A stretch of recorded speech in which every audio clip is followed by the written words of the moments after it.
So it has apparently been decided that we are not going to say goodbye to Carlos. I don't know what you people have against this guy, but I guess it saves me from having to go back to the very first video and remind myself what Carlos sounds like. So we are going to skip ahead to page 92. Zodak motions you to follow. He takes one giant step into the air. You look with amazement as he hovers a meter off the ground. Then you step up into the air and you too are suspended above the floor of the monastery. You are levitating. Whoosh! The two of you zoom out of the monastery, right through the walls, up into the sky. You travel at unimaginable speeds. You climb at a dizzying pace until the two of you stand on top of the sharp, icy crest of Mount Everest. Below you stretch glaciers, mountains, valleys. You see the world from the top. Zodak points to a narrow slot near the topmost point of Mount Everest. He says, "That is the route to Shangri-La." He takes 3 steps, enters the slot, and disappears from sight. Turn to page 97. You take one last look at the earth about you. You see the clouds rolling up from the flat, dry plains of the Punjab in India. You see the curve of the earth. You see the contrail of an airplane far to the south. You step into the narrow chute. It's warm, glistening with the shine of a metal unknown to you. You hover in space in the narrow metal tube. In truth, you are moving at a great speed down through the center of Everest.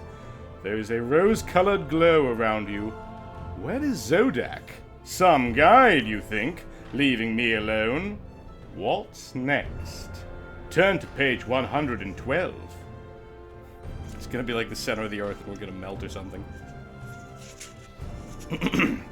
With a gentle bump, you come to rest. In front of you is a clear glass door. You push it open. There stands Zodak. Come. Welcome to Shangri-La. You walk out into a dark green valley, surrounded by low-lying hills. In the distance are high mountains. One of them looks like Everest. You hear music, unlike any music you have ever heard before. It is somewhat like the sounds in the monastery, the bells and the wind. The sunlight is warm and relaxing. Go on to the next page. Zodak leads you down a long trail to a 7-story building. It seems to be a fortress, but it is painted white and red and gold. There are no soldiers, no guns, only people who smile and greet you as though you are an old friend. It seems so natural.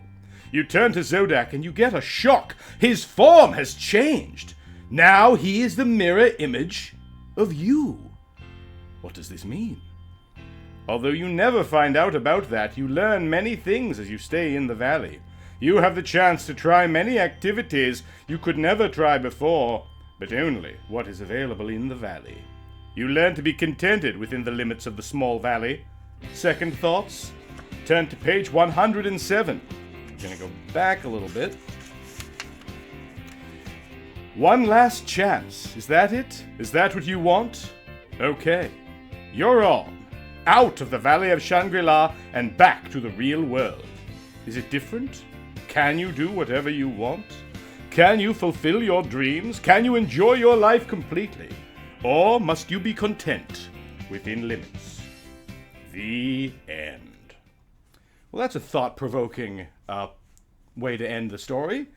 I think we're gonna keep going with this, though. In fact, we're gonna go all the way back to the very beginning. We have achieved enlightenment. Now let's see what else this book has to offer. We're gonna go back to the beginning, and we're gonna find out, because in this past run we have done everything that Ronald wanted, more or less. So let's find out what happens if we don't speak to Ronald at all. We're gonna go all the way back to page 5 and take the "if you decide to cancel your meeting with Ronald and search for Carlos, turn to page 7" option.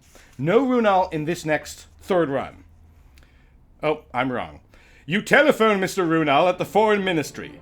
This is an emergency, Mr. Ronald. My friend Carlos is missing at base camp. I need help right now. Of course, I understand. Please allow me the honor of coming with you. I know the region well. You gladly accept the help of Mr. Ronald. There's no escape from this guy. His reputation as a mountaineer is excellent. He is able to arrange for a Royal Nepalese Army helicopter to meet you at the Tribhuvan Airport. Apologies if I mispronounced that word there. 2 hours later, you land at the Everest Base Camp where Carlos was last seen. His red nylon mountain tent is still there, but the storm has erased all footprints. Most reports of the Yeti have them well below base camp, but it is possible that they are up this high, Ronald says, as the two of you stand by the tent looking at the glacier and the high peaks. If you and Ronald search below the base camp in the valley, turn to page 9. If you go above the base camp, turn to page 13. So where do we think Carlos is? And remember, what we found out in our previous run may not necessarily be the case in this run. Adventure lies ahead.